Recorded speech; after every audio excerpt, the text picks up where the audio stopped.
Bonjour à tous et bienvenue à ce webinaire. C'est un véritable succès. Nous sommes plus de 200 à être connectés simultanément pour assister à ce webinaire intitulé tout simplement et en toute modestie, le futur du travail. En cette période, nous sommes en effet nombreux à nous poser la question des nouvelles organisations, des nouvelles attentes des salariés dans un monde qui se transforme brutalement avec l'aide des technologies et surtout face aux nouvelles contraintes économiques et sociales. Alors, quid du capital humain dans tout ce qui se passe? Plusieurs personnalités vont nous éclairer à la lueur de leur expertise et surtout de leur expérience, ce qui va nous permettre d'assister, j'en suis sûr, vous allez le voir, à des échanges denses et riches. Pour ouvrir cette matinée d'échange, j'ai la joie, l'honneur et le plaisir d'accueillir celui qui se trouve en bas à gauche.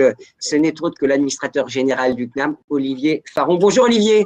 Bonjour Gilbert, et très heureux d'être avec vous et très heureux d'ouvrir ce webinaire. Merci de nous accueillir, merci d'avoir eu cette excellente idée avec le CNAM de ce thème pour ce webinaire. Alors pourquoi tout simplement le CNAM s'intéresse au futur du travail? D'abord, ce n'est pas simplement le CNAM, c'est aussi nos amis de Malakoff Humanis, et je les salue, ils sont présents d'ailleurs ce jour, et donc c'est évidemment avec eux. Alors le travail, je dirais que c'est le paradigme à la fois de la recherche, de l'expertise et ce que nous faisons au CNAM. Nous traitons tous les aspects du travail, nous traitons à la fois l'ergonomie, la sociologie, la psychologie du travail. Nous avons eu la chance d'intégrer un centre d'études sur l'emploi et sur le travail, qui est un programme transversal. Donc, je dirais que le travail, c'est le cœur de la réflexion, de l'expertise, de la recherche du conservatoire. C'est ce qui fait du lien entre tous les collègues et c'est notre ambition collective. Quel est le message pour les personnes qui nous regardent autour de cette idée de compétences, notamment qui vous est chère au CNAM et d'acquisition d'expérience? Vous l'avez résumé, cher Gilbert Alzoulet, dans votre introduction. Aujourd'hui, la richesse de notre pays, elle est humaine fondamentalement. Ce sont toutes les compétences que nous allons pouvoir porter et qui vont être au service du développement économique. Donc la montée en compétences, ce n'est plus un choix, c'est une absolue nécessité. Et c'est ce qui permet à chacune et à chacun de pouvoir s'exprimer, de pouvoir avoir la carrière, avoir la vie qu'il souhaite, et aussi à l'entreprise, au territoire, de pouvoir se développer. Donc la montée en compétences, c'est véritablement ce que nous portons au CNAM, mais c'est aussi ce qu'il faut privilégier dans sa vie personnelle quand on se projette, quand on construit quelque chose. Donc, actif, demandeur d'emploi, projetez-vous, construisez-vous un parcours, soyez accompagnés pour cela et la montée en compétences, c'est la bonne réponse pour vous et pour votre environnement social et économique. Donc, oui, plus que jamais, la montée en compétences est une absolue nécessité.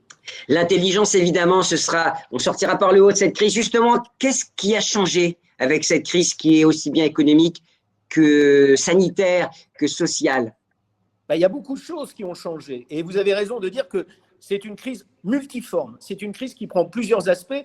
On est concentré sur la crise épidémique, mais n'oublions pas, bien sûr, il y a la crise politique avec le terrorisme, il y a la crise sociale, il y a la crise économique. Qu'est-ce qui a changé? La première chose qui a changé fondamentalement, c'est bien sûr que beaucoup de nos activités ont privilégié un mode distanciel.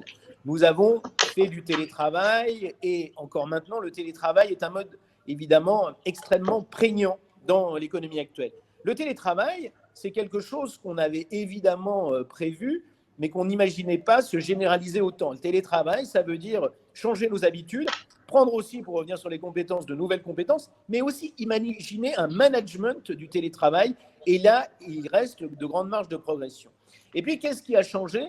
C'est qu'il va falloir sortir de la crise économique et donc sociale qui va prendre malheureusement en partie un certain nombre de réalités de notre pays.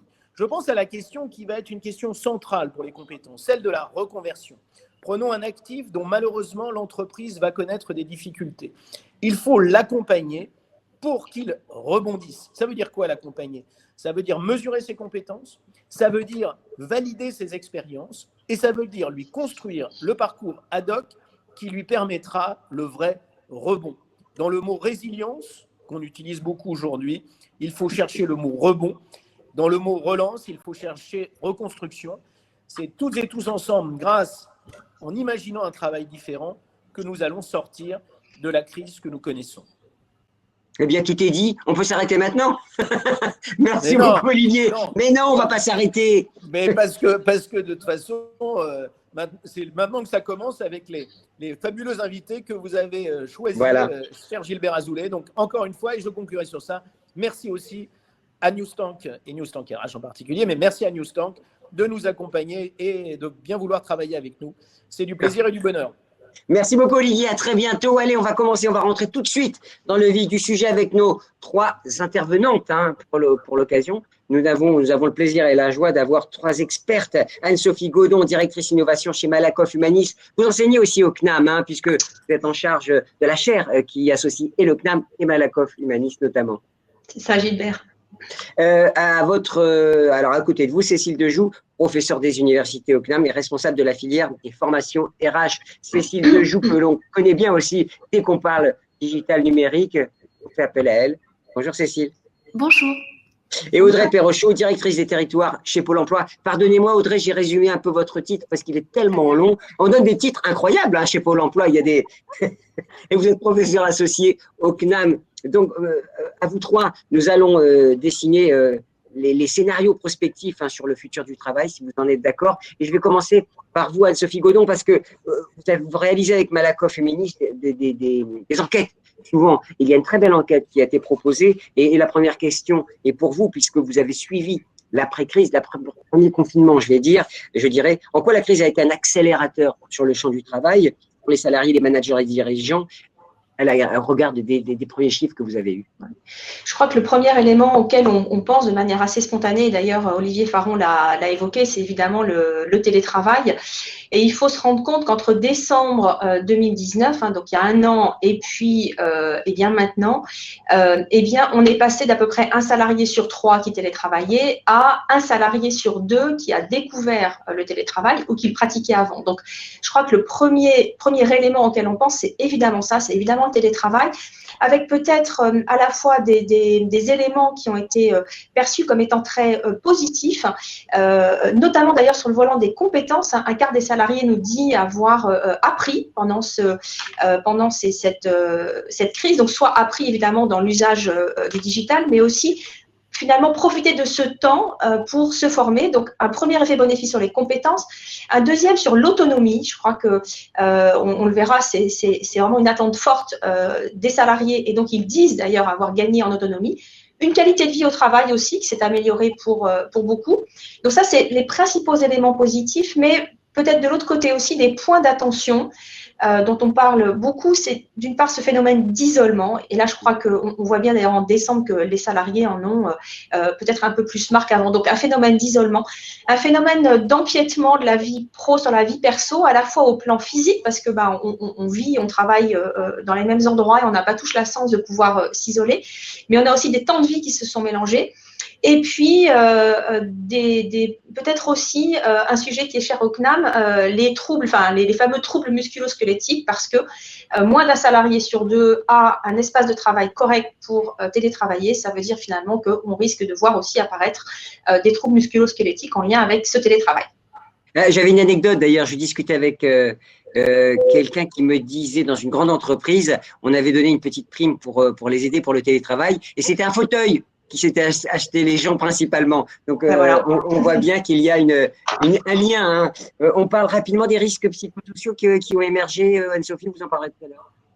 Comme vous voulez, non, mais effectivement, les risques psychosociaux sont finalement à la fois liés donc à ce télétravail dont on voit que il peut conduire à isoler les collaborateurs. On a aussi un phénomène d'augmentation de la charge de travail. On voit que les salariés qui télétravaillent ont tendance à finalement augmenter à la fois l'amplitude horaire, mais aussi la quantité de travail. Voilà, et ça se traduit d'ailleurs concrètement dans les arrêts maladie, puisqu'entre janvier et septembre, le nombre de salariés qui s'est arrêté pour une raison psychologique a doublé. Donc, on a 2 fois plus de salariés au mois de septembre qui sont arrêtés pour raison psychologique. Alors, il faut aussi évidemment intégrer la peur, l'inquiétude envers le contexte économique, l'emploi, le risque de se voir finalement, le risque de tomber malade. Donc, à la fois des éléments liés au travail, mais aussi évidemment des éléments liés au contexte. vous parliez dans votre étude des sujets rapidement qui peuvent être contrebalancés, notamment par la possibilité d'être plus autonome et puis d'être plus utile peut-être.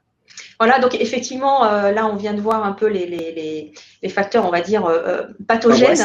Maintenant, il y a quand même aussi des facteurs de protection. Hein, donc, effectivement, l'autonomie, hein, qui est un facteur très important. Le fait d'apprendre des choses. Hein, apprendre, je crois que c'est extrêmement important. Apprendre tout au long de la vie, c'est absolument clé. Et c'est pas ici, au sein de cette enceinte du CNAM, qu'on va me contredire. Et puis, cette flexibilité, hein, qui est très importante. Je crois que les Français, enfin les salariés français aspirent à pouvoir s'organiser de manière beaucoup plus flexible. Donc, tout ça constitue évidemment des facteurs de protection contre les risques psychosociaux. Ouais. On en parlera tout à l'heure, hein, la prochaine table ronde où vous verrez notamment la DGRH adjointe, elle me reprendra s'il était là, sur la profondeur hiérarchique. Hein. Ça reboucle un peu avec c'est un thème qui émerge. Cécile, quels sont les éléments clés de la transformation que vous avez identifiés et qui préfigurent peut-être le monde de demain? On coupe le micro pour les autres. Bonjour à toutes, bonjour à tous. Je suis ravie d'être parmi vous et puis vraiment un grand merci au CNAM à Newsstand d'organiser ce webinaire et un grand merci à Malakoff Médéric avec qui, et grâce à qui on peut justement mener des enquêtes, observer et puis réfléchir sur toutes ces questions pour créer de la connaissance. Donc, ce qu'on observe en fait dans les entreprises aujourd'hui, c'est deux éléments.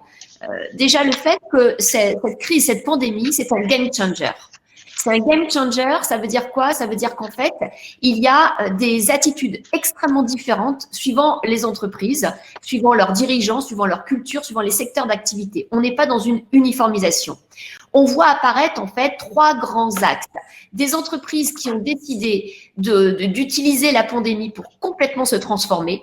Et c'est Microsoft qui, hier, le DG de Microsoft qui disait qu'en fait, ils observent une accélération de 5 ans en 5 mois dans l'utilisation des outils et dans la transformation.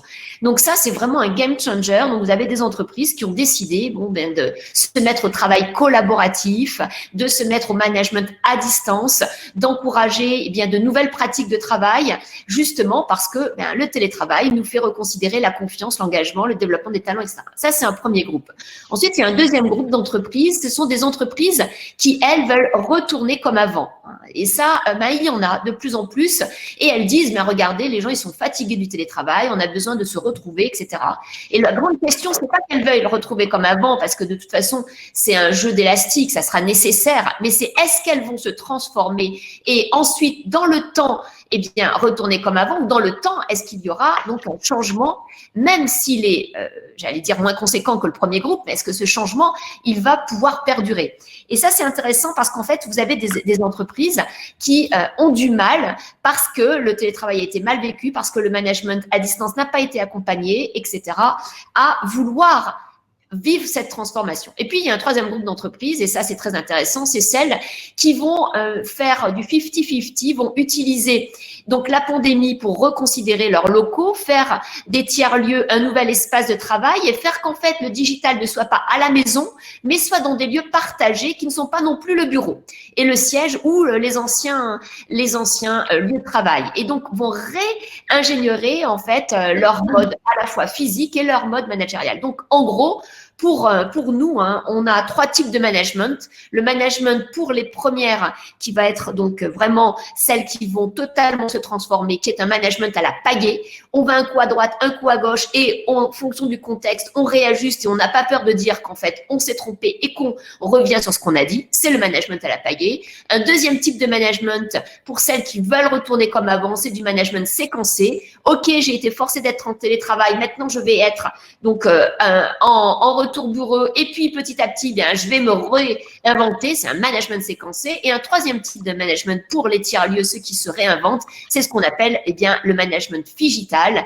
Et c'est tout le sujet. Comment est-ce que je vais engager à la fois en physique et à distance des personnes qui peuvent dans la même tour être dans des bureaux à côté mais qui ne seront pas dans le même bureau et avec qui on va travailler, et puis des personnes qui seront dans un pays très très éloigné. Et ce management digital, c'est tout l'objet de notre futur MOOC que l'on fera donc bien sûr au sein du CNAM. Bon, mais vous êtes formidable. Le MOOC, le fameux MOOC de Cécile Desjous, qui avait eu la timbale, hein, si j'ai bonne mémoire, en termes de fréquentation hein, sur l'entrepreneuriat. C'est ça, Cécile? Tout à fait. Une parenthèse. Vous n'avez pas parlé d'une catégorie d'entreprises, puisque j'ai préparé avec vous. C'est les entreprises qui pensent qu'on va revenir à la situation d'avant. Et celle-là, évidemment, c'est un sujet. Oui, ben, c'est très réconfortant mentalement de se dire qu'en fait, il y a des balises de stabilité vers lesquelles on va pouvoir revenir, mais c'est impossible. C'est impossible. La transformation numérique était déjà engagée avant la pandémie. Il y avait différents types de maturité. Avec la pandémie, il y a donc ce game changer qui fait que de toute façon, on est en transformation et la transformation, elle s'accélère et elle va prendre en fait, si on continue, 3 grands volets, cette transformation. Une transformation sur les basiques. Comment en management, il va falloir décider, manager les talents et bien sûr motiver différemment. Une transformation sur les compétences dites de transformation, hein, l'agilité, le design thinking, les compétences collectives et puis bien sûr l'IA et la culture data. Et puis, le 3e groupe, ça va être les compétences qui sont liées à l'incertitude qui va se pérenniser. Et là, pour nous, il y a vraiment un champ qui est autour eh bien, de ces compétences sur comment la réunion va de plus en plus disparaître pour devenir un champ du feedback, comment en fait on va devoir développer des compétences de centrage pour réapprendre à maîtriser, à prendre le pouvoir sur son attention, sa mémoire, sa gestion du temps, bien sûr son énergie et réinventer des interactions sociales en mode digital, etc. Donc, ces 3 champs, les basiques, les compétences de transformation et les compétences liées à l'incertitude qui devient la nouvelle norme, le nouveau normal. Alors Audrey, c'est très important hein, ce qu'on a dit. Vous avez bien compris qu'on a des, comment dirais-je, intellectuellement, tout ce qui a été dit préfigure demain. Et pour autant, sur les territoires, puisqu'il faut descendre au niveau du territoire, au niveau parfois de l'intimité, de fonctions, de métiers, y compris les moins qualifiés parfois, est-ce que cette transformation est totale et entière partout? Bonjour et merci pour ce moment d'échange et de réflexion. La transformation, elle est là, on l'a vu, on ne reviendra pas derrière, on est dans une phase. Après, ça ne sera pas linéaire, enfin on le sait, Nassim Taleb a contribué à vulgariser cette approche, donc on va arriver à des vitesses et à des densités, Cécile Desjous le disait à l'instant, qui sont différentes d'une entreprise à l'autre, d'un individu à l'autre, d'un territoire à l'autre. Moi, je voudrais partager que cette crise, et qui en effet est une crise, en tout cas une mutation, qui avait déjà démarré, peut-être plus à bas bruit sur certains points, révèle, accélère et par rapport au titre de notre webinaire, hybride. C'est-à-dire que elle révèle en fait le fait que l'appétence d'un certain nombre d'individus, d'entreprises aussi, a changé de donne et a passé à un mode en effet plutôt distanciel, digital ou autre, en tout cas à casser, à interroger une certaine unité de temps, unité de lieu, comme on disait avant dans le théâtre, hein, pour le mode de production de biens et de services. Ça, on le voit bien, nous, par exemple, dans les entreprises qui déposent des offres à Pôle emploi ou des demandeurs d'emploi qui candidatent. La question de est-ce que je peux travailler à distance? Voilà, j'habite à 300 km, mais j'ai des ressources rares, voilà, qui peuvent intéresser ces entreprises. Donc, on voit qu'on est au tout début. C'est évidemment trop tôt pour donner tenir des propos sérieux, mais il y a quelque chose qui peut se passer et qui peut, pour le coup, apporter de l'agilité dans un marché du travail. On pouvait un peu le déplorer il y a quelque temps, où maintenant devient au moins intellectuellement, mentalement envisageable des points qu'on ne s'était pas permis en fait de lever jusqu'à présent. Donc ça, c'était le premier point. Le deuxième point, c'est en effet 5 ans en 5 mois. Nous, on l'a vu, je vais vous donner un chiffre assez clair sur l'accélération de la bascule en distanciel. On l'a vu pour le mode de travail, mais on le voit aussi pour le mode de formation. Évidemment, le CNAM, tous les organismes de formation ont fait une bascule immédiate quasiment. Enfin, c'est assez phénoménal ce qui s'est passé. Il se trouve que l'État avait lancé un marché national pour les demandeurs d'emploi 100% à distance, que Pôle emploi porte pour le compte du plan d'investissement et compétences. Il devait démarrer en avril, on l'a fait démarrer un mois avant, donc il a démarré fin mars. On avait prévu 5000 entrées pour ce marché parce qu'on s'était dit, oulala, tout ça va aller doucement. On va arriver à 15 000 à la fin de l'année. Là, dans quelques semaines, on a donc augmenté 3 fois tellement il y avait de l'appétence et les gens, les demandeurs d'emploi aiment et réussissent. Donc voilà, on voit que c'est ces dimensions-là. Et puis, on voit qu'il y a aussi de l'hybridation. Alors là, sur un croisement de mon expérience Pôle emploi et des éléments au titre du CNAM, c'est que les systèmes qui structurent une entreprise sont interrogés, bousculés. Les systèmes, on en a un peu parlé avec Anne-Sophie Godon et Cécile Desjous, des systèmes de communication, les systèmes d'autorité, de reporting, les systèmes de supervision. Hein. Et là, on est donc dans un élément où à la fois donc les managers doivent apprendre, même si je pense qu'il est important de se partager. qu'on était quand même dans un télétravail particulier. Voilà. Beaucoup de salariés ont basculé en télétravail, alors que, comme vous l'avez dit, ils n'étaient pas équipés pour. Donc voilà, là aussi, qu'est-ce qui va rester de ça demain par rapport à des personnes qui, du coup, se sont adaptées, mais voilà, dans un contexte qui n'était pas peu pensé comme les entreprises portaient le télétravail jusqu'à présent. Voilà, c'est compliqué de le voir, mais probablement, c'est sûr qu'on ne peut pas revenir en arrière. Et la question que posait, par rapport à Cécile, ce que disait Cécile Dejoux en particulier, c'est en effet la question et l'intérêt, je pense, le côté passionnant de la période, c'est que ça nous oblige à aller aux fondamentaux. Très bien, on veut revenir en présentiel, mais ça sert à quoi le présentiel? Qu'est-ce qu'on fait ensemble qu'on ne peut plus faire en distanciel? Une question juste purement matérielle. Et je rappelle, quand vous êtes au plus près des territoires, la technologie, elle a tenu. Et c'est peut-être aussi ça qui nous a surpris à tous. Oui, et puis il faut pas. Alors, je pense qu'aussi dans les transformations, il y a des polarisations en cours. Hein. On le voit au sein des entreprises. Pôle Emploi est un établissement de réseau. Hein. Les entreprises qui ont des réseaux avec beaucoup, Malakoff-Ménéric peut-être aussi, avec beaucoup d'agences locales. En agence, les conseillers Pôle Emploi, ils sont en agence, évidemment avec les règles sanitaires. Mais toutes les structures support ont basculé en télétravail. C'est compliqué à gérer ça en termes de direction générale et de management. Et il y a aussi des polarisations de métiers. On en a amplement parlé dans les médias. Il y a les métiers, oui, c'est au front, en présentiel, et les autres sont plutôt en distanciel. Il y a des complexités à tous, mais comment on gère, on va dire, des dimensions centrifuges, centripètes avec tout ça? Comment on garde une dimension collective? Et je pense que sur ce point-là, là aussi, on n'est pas dans l'immatériel. Pour Pôle Emploi, comme pour plein d'autres entreprises, comment ça s'est passé, en fait, la bascule en télétravail de salariés qui n'étaient pas, hein? C'est des efforts colossaux, des services achats, des services informatiques, des services logistiques pour équiper en un temps record des personnes. Voilà, donc, il y a eu toute une chaîne extrêmement matérielle, extrêmement logistique et en effet technologique. C'est vrai, il y a de la bande passante en France, c'est rassurant. Hein.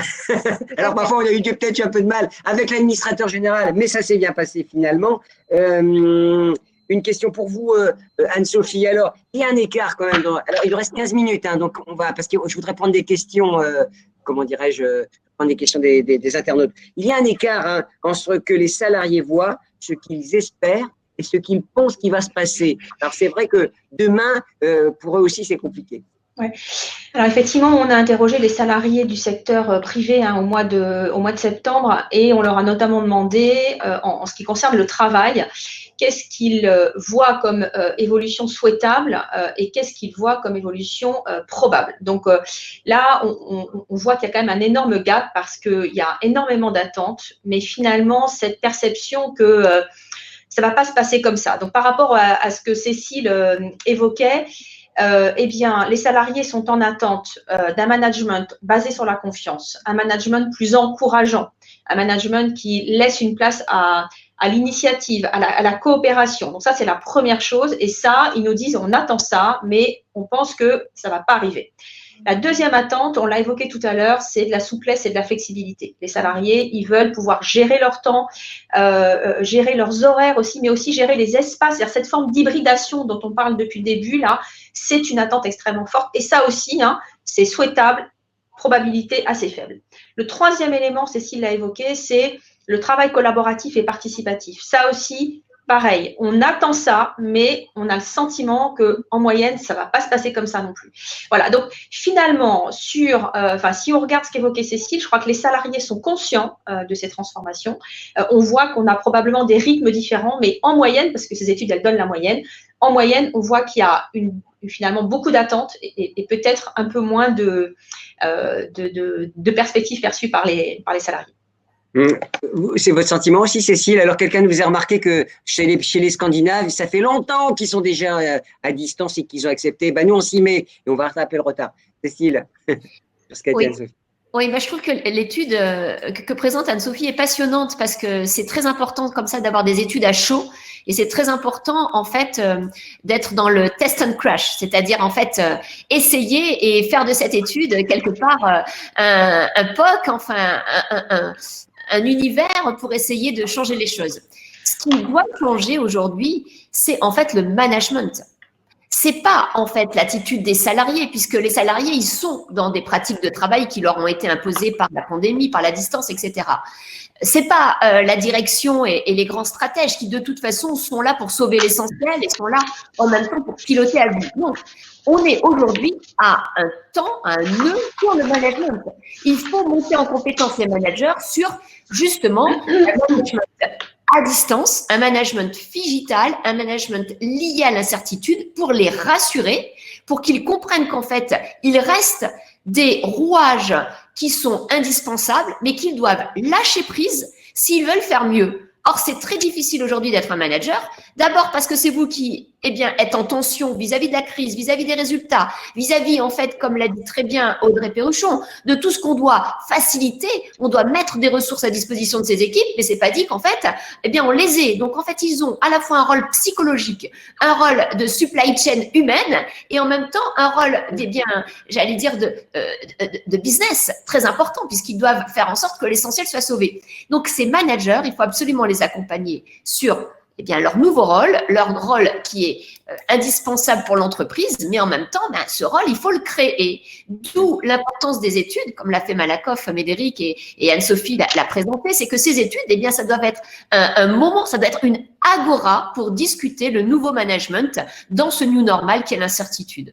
Donc, Audrey, il faut des espaces d'agora avec des études qui sont bien argumentés, expliqués, qui sont en fait des moments de recréer et repenser. Et voilà, c'est là, à mon avis, que se trouve toute l'intelligence collective de l'organisation. le management est en cause et sur les grandes entreprises, on le sent bien, c'est évident. Sur les ETI, c'est évident aussi. Sur les grandes organisations, et je reviens toujours à cette idée du territoire et au plus près des individus. Est-ce que cette notion est de management et des technologies et de travail à distance est actée? Pardon, je n'ai pas entendu le dernier mot. Est acté? Est-ce qu'on a fait la synthèse? Moi, je voudrais éviter des idées qui soient pour les managers top niveau et les directions générales. J'aimerais savoir si au plus près, on a basculé totalement aussi. Mais je crois qu'on est vraiment dans l'hybridation. D'abord, c'est en train de se faire. Voilà, c'est là où c'est complexe tout le temps, mais en particulier dans ce moment pour les entreprises, c'est qu'on sait bien qu'il y a des temporalités différentes selon les services, selon en effet les territoires, selon la structuration de l'entreprise. Donc ça, c'est questionné. Après, il me semble que l'autre phase d'hybridation dans laquelle on est, c'est ce que vous disiez à l'instant, Cécile et Anne-Sophie, c'est justement l'hybridation entre, et ce webinaire en est l'illustration, encore plus forte qu'on le faisait jusqu'à présent, sur la base de ce qui a été fait jusqu'à présent, une hybridation entre la connaissance, le savoir, en live, j'ai envie de dire, avec des analyses, donc des repères méthodologiques, intellectuels pour les comprendre, parce que voilà, les données comme ça, elles disent rien, traduit donc le plus possible, le plus rapidement possible dans une dimension opérationnelle, justement pour accompagner les managers, leur donner le recul et leur permettre de comprendre en fait ce qu'ils vivent et comment justement se dépatouiller, j'ai envie de dire, de la situation. On en parlait aussi quand on préparait ce webinaire. Il peut y avoir d'autres types d'hybridation. Par exemple, sur le champ de la formation, il y a des expériences, alors plus développées en effet aux États-Unis, et qui ont été évaluées par des comités scientifiques avec des effets donc positifs avérés qu'on appelle, maintenant le terme est connu, ça s'appelle les classes inversées. Bon, évidemment, c'est assez au cœur de la formation à distance. Il me semble que le monde de l'entreprise, le monde du management a probablement intérêt à aller regarder ce qui se passe. Parce que qu'est-ce que disent les études? Les études, elles disent que la classe inversée, donc c'était fait aux États-Unis, en tout cas ce qui a été mesuré, c'était pour des jeunes en décrochage scolaire. Elle disait en particulier deux choses. La première, c'est que les jeunes, ils peuvent lire et relire et refaire les quiz 15 millions de fois s'ils veulent, et ils n'ont pas la honte sociale de dire j'ai pas compris, je relève le doigt. Donc il y a un effet absolument majeur en fait de facilitation du développement de compétences, et ça c'est intéressant pour des managers. Et l'autre point, c'est que justement ça a posé la question, quand on est ensemble avec le professeur, qu'est-ce qu'on fait? On ne va pas répéter le cours, ou voilà, ils ont travaillé normalement. Donc, le moment ensemble est devenu un temps d'échange, de débat, de co-construction. Et le professeur, à cette occasion, ce que disaient les études, c'est qu'en fait, il discernait mieux les jeunes, les élèves qui n'arrivaient pas à suivre. Ils le voyaient dans leur manière d'intervenir ou pas dans le débat. Et comme c'était un débat généralisé, ceux qui ne parlaient pas, là, ils se voyaient, contrairement quand ils étaient au fond de la classe. Donc là, c'est pareil, probablement. Il y a quelque chose à apprendre et à penser pour les managers. Et il me semble, on l'a vu, on en parlait tout à l'heure, que les modes de relationnel, de supervision vont changer. Il faut comment dire, quelque part, on va revenir à du Mintzberg dans ce qu'il appelle la structure simple, même dans des grandes entreprises. Même moi, à Pôle emploi, pendant le confinement, qu'est-ce que j'ai fait? J'ai appelé. J'ai fait des Skype inter-individuels. Donc, il y a paradoxalement une dimension beaucoup plus individuelle qui s'est développée. On est aussi en situation de crise, hein, donc il faut être précautionneux, il ne faut pas faire de généralité. Mais je pense qu'il y a ces éléments-là qui peuvent apparaître et que le management donc, a intérêt, et là, à toutes les lignes de l'entreprise, à regarder ce qui se fait de côté de la EdTech, beaucoup du côté de la formation d'ailleurs, qui probablement est un des secteurs qui a de la réflexion et de la pratique d'avance, pour voir comment justement il peut articuler des moments où donc il co-construit, il renforce la cohésion d'équipe, où il peut être plus affûté pour, on dit à Pôle emploi, faire plus pour ceux qui en ont plus besoin, eh bien se concentrer sur les salariés qui ont des risques et utiliser toutes les technologies, les cobots, etc. Ben oui, mais ça élargit le champ de notre échange. Audrey, merci beaucoup. Il nous reste 5 minutes. Et on a des questions. Anne-Sophie et Cécile, je voudrais vous poser une petite question. Dans 10 ans, vous les voyez comment? Qu'est-ce qu'il faudra développer? Comment se fera par exemple l'équilibre du perso-vie pro selon vous? En 1 minute 30 après Cécile. Ouais. En tout cas, nous, ce qu'on peut voir, et ça, c'est pas une étude, mais c'est plusieurs études, c'est qu'on voit quand même monter un sujet qui est très important, qui est celui de l'équité, du partage de la valeur. Ça, je crois que ça va vraiment devenir très, très important. Il y a un deuxième sujet qui est très important, qui est effectivement cette question de l'articulation entre vie pro et vie perso. Ça, je crois que là, on a franchi, on avait déjà, mais là, on a franchi un pas de plus.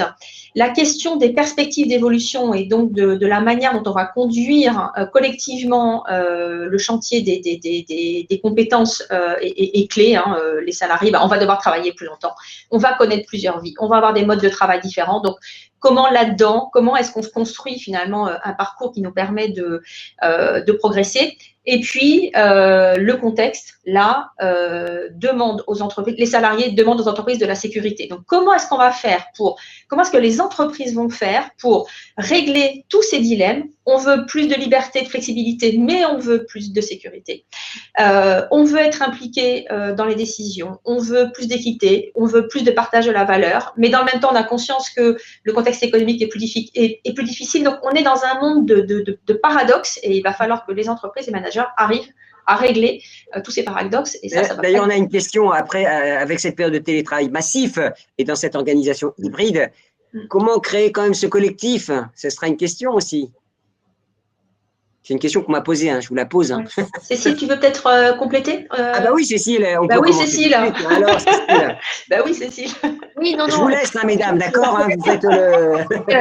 Anne-Sophie vient de dire, et je suis tout à fait d'accord avec Anne-Sophie, en fait, on est tellement dans des mouvements schizophréniques, d'injonctions contradictoires, que la seule solution, moi, de mon point de vue, c'est de donner à chacun des repères pour qu'il se centre et que lui-même soit la première personne à manager et que chacun puisse avoir un centre, c'est-à-dire des compétences basiques qui lui permettent de survivre dans ce chaos quelque part. Parce qu'on va vers un management de l'incertitude et c'est très déstabilisant. Donc, ça veut dire 3 choses. Ça veut dire pourquoi on fait les choses. C'est la question du sens, c'est la question du plaisir, c'est la question d'être dans un environnement qui nous correspond. Donc ça, c'est le premier, c'est le moi. Ensuite, il y a toute la question de l'interaction sociale et on l'a bien vu avec le management à distance, c'est un des points faibles. Des points d'attention, c'est qu'en fait, on perd le sens de la relation à l'autre et ça sera demain, nous disent les psychiatres, un des vrais sujets. Si on peut tout faire chez soi, pourquoi sortir? Pourquoi s'habiller? Pourquoi se maquiller? Et pourquoi ne pas vivre à travers la télé? Donc ça, c'est très important, l'interaction. Et le troisièmement, c'est être capable de monter en compétence, et c'est ce que disait Audrey, dans 2 paradoxes, être IA compatible, comprendre la technologie, comprendre comment les robots, etc., vont nous donner d'autres perspectives, mais aussi sont des dangers, et développer ces compétences de centrage qui vont me permettre à moi à rester employable demain, quel que soit bien l'univers dans lequel j'évolue, l'entreprise, du bénévolat, le chômage, la retraite, etc. Voilà. Donc, c'est très important, je pense, de recentrer sur la personne pour pouvoir lui donner cette confiance parce qu'aujourd'hui, on est tous bousculés. Est-ce que ça vous intéresse que je vous pose les questions que je reçois? Comme ça, vous passez j'allais dire le micro, c'est un peu bête. Alors, à qui incombe la responsabilité d'embarquer et les opérationnels et les managers dans cette nouvelle philosophie d'organisation? Bah, peut-être à eux-mêmes, enfin, ce qu'on dit, enfin, ça fait partie d'une société plus globale où il y a une responsabilité individuelle qui se développe. Moi, je dirais qu'évidemment, on est dans un moment, d'abord, une crise anxiogène. Après, elle n'est pas du tout pour voir absolument le côté positif, mais il me semble que, de fait, globalement, les individus, les entreprises, les collectifs, ils ont passé cette période avec, je dirais, alors c'est tôt pour voir les impacts, mais quand même une capacité de résilience qui s'est exprimée. On était quand même très inquiets quand on se met en février-mars. Donc voilà, ça s'est passé de manière compliquée, mais finalement, pas dans un collapse que certains pouvaient craindre. Il me semble qu'il y a un point important et qui peut-être peut nourrir ce que disait Joe à l'instant, c'est que le fait de ce télétravail non prévu a fait rentrer les relations professionnelles dans une certaine intimité personnelle et relationnelle. Alors maintenant, il y a Teams, là, des fois qui met, pardon, faut pas mettre, voilà, mais globalement, bah, là, on voit, vous voyez derrière, enfin, donc il y avait des fois les chats qui passaient, enfin bon, il y a plein d'anecdotes. Les enfants! Exactement. Et je trouve que c'est très positif parce que par rapport à cette dimension qu'on disait de notre relation managériale à construire et de ce risque de virtualisation et de déréalisation, il y a quelque chose qu'on a peut-être touché là. Alors, les managers, c'est compliqué parce qu'ils ont aussi été confrontés, il fallait qu'ils gèrent ça, puis des collègues qui n'allaient pas bien, quoi. Voilà, moi, par exemple, il y a des moments, j'avais des réunions, je rentrais dans le salon des collègues, donc on se mettait pas en vidéo tout le temps, mais je pense que tout ça porte en soi quelque chose de réinterroger et réactualiser les relations professionnelles. En tout cas, il y a un très joli tapis chez vous. Cécile, j'ai une question de Anne Rodier. Madame Dejoux, pourriez-vous donner des exemples de compétences de centrage? Oui, donc je viens de lui répondre. En fait, c'est tout un travail de recherche. On a écrit de nombreux articles tout à fait disponibles et ça sera donc l'un des axes du prochain MOOC. En fait, c'est prendre le pouvoir sur tout ce que l'IA nous vole. Notre attention, notre mémoire, la gestion de notre temps, puisque demain, on va pouvoir avoir du management par notification à la Uber, où on va vous dire, il vous reste une demi-heure dans votre agenda, faites ci, faites ça avec telle personne. Développer sa curiosité, très important, et savoir où puiser sa propre énergie. C'est ça, les 5 compétences de centrage. Et on développe ça avec des spécialistes de ces thématiques. Et surtout, on montre comment en entreprise, c'est à partir du moment où chacun est capable de repenser son attention, repenser, est-ce que voilà, je vais lâcher prise sur certains éléments que je vais donner à la machine, mais en même temps, ça ne veut pas dire qu'il ne faut pas que je développe ma propre mémoire, parce que sans mémoire, je ne pourrais plus réfléchir. Donc ça, c'est super important. Et quand on est équilibré sur ces 5 compétences de centrage, eh bien ensuite, on va pouvoir totalement travailler avec les nouvelles technologies, l'IoT, la blockchain, l'IA, etc. On va pouvoir co-créer, lâcher prise et se réinventer sur des nouvelles compétences. Mais si on n'a pas ça, compte tenu de ce qu'on vit aujourd'hui, en fait, pourquoi avoir confiance en soi? C'est la base de la propre confiance en soi. C'est du soft skill, hein, c'est ça. Quand on parle de soft skill, on est en plein dedans. Alors, j'ai horreur de ce terme parce que pour moi… Mais non, mais vous avez dit game changer, test and crash. Je me suis dit, je vais faire mon anglicisme à moi. Vous avez raison. Donc, c'est des soft skills, voilà, si vous voulez. Une question. Alors, peut-être quelqu'un. Est-ce que le développement des groupements d'employeurs n'est-il pas une possible alternative? Je ne sais pas, Audrey, Cécile. Oui, enfin, bien malin qui pourrait le dire, comme on dit, mais en effet, je pense que qu'est-ce qui se cache derrière cette question? Moi, en tout cas, ce que j'en comprends, c'est des reconfigurations. Enfin, on a parlé de reconfiguration potentielle là au sein des entreprises, mais c'est aussi dans le tissu économique. Et on va peut-être, voilà, attention prospectiviste, c'est compliqué. En tout cas, je n'en suis pas une, mais on va peut-être vers aussi un univers plus du territoire et du méso. Enfin, entre le macro et le micro, avec que ce soit les imprimantes 3D ou autres, il y a des choses qui sont pensables maintenant dans les territoires avec des modules. Enfin, on est dans une pensée un peu modulaire. C'est ça un groupement d'employeurs quelque part. Ce sont des personnes des employeurs, des acteurs économiques qui se mettent ensemble pour, je dirais, donner un continuum entre des besoins de production qui sont justement individuellement morcelés. Et donc, quelque part, c'est de faire plus ensemble, comme on dit, 1 + 1 = 3 dans ce cas-là, plus ensemble, pour préserver la capacité de production des employeurs, dans un intérêt partagé bien compris avec des salariés, en tout cas des personnes qui ont des profils de compétences. Il peut avoir aussi d'autres formats contractuels. Et ça, c'est évidemment très précieux dans les territoires. D'ailleurs, on le voit, sans parler de groupement d'employeurs, il y a beaucoup d'entreprises, peut-être que Anne-Sophie Godon, vous avez eu l'expérience plus sur ce sujet-là, où des entreprises actuellement sont en train de réfléchir à des partages de salariés pour justement gérer le fait qu'à un moment donné, il y en a une qui est dans le creux un peu de la production, mais l'autre qui est en tension. Et garantir l'accès aux compétences et la sécurité, un peu flexi-sécurité quelque part. Anne-Sophie, un mot, parce que vous avez étudié tout ça. Ouais, je pense que c'est absolument clé et je pense que ça répond effectivement d'un côté à l'attente des collaborateurs et c'est pas d'ailleurs un phénomène nouveau parce que je crois me souvenir que déjà en 2019, on avait quand même 10% des salariés qui avaient 2 employeurs.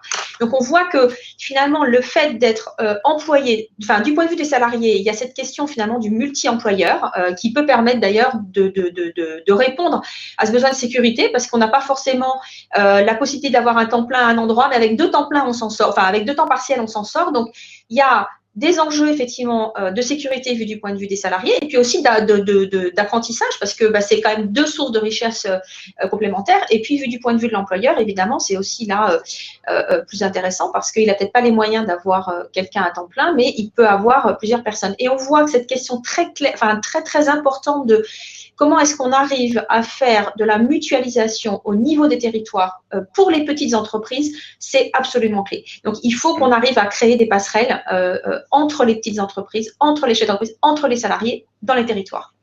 Audrey, un petit pic qu'on envoie à Pôle emploi, on envoie toujours à Pôle emploi, vous avez remarqué. Pourquoi j'arrive pas à faire valider des formations qui sont éligibles avec mon CPF? Alors, c'est des blocages. Ça montre, évidemment, l'enjeu et l'accès à la formation est majeur pour tous les actifs, en particulier pour les personnes qui sont en recherche d'un emploi. Je ne connais pas la situation de l'internaute, donc évidemment, je ne vais pas me risquer à répondre. Bon, au-delà de ça, je suis évidemment, voilà, on peut échanger. Les formations qui sont éligibles au compte personnel de formation sont des formations qui sont certifiantes déjà, donc je ne sais, voilà, ça dépend déjà du format de la formation. Et puis après, de fait, à la fois, il y a des fonds majeurs sur la formation, les conseillers Pôle emploi, Mission locale, Cap emploi sont là pour accompagner. Ces fonds sont également orientés d'abord pour permettre à des personnes qui n'ont pas de diplôme ou de qualification de les acquérir. Voilà, donc il y a beaucoup de fonds et il y a beaucoup de besoins, donc il peut y avoir des priorisations et là aussi encore en fonction des besoins des territoires.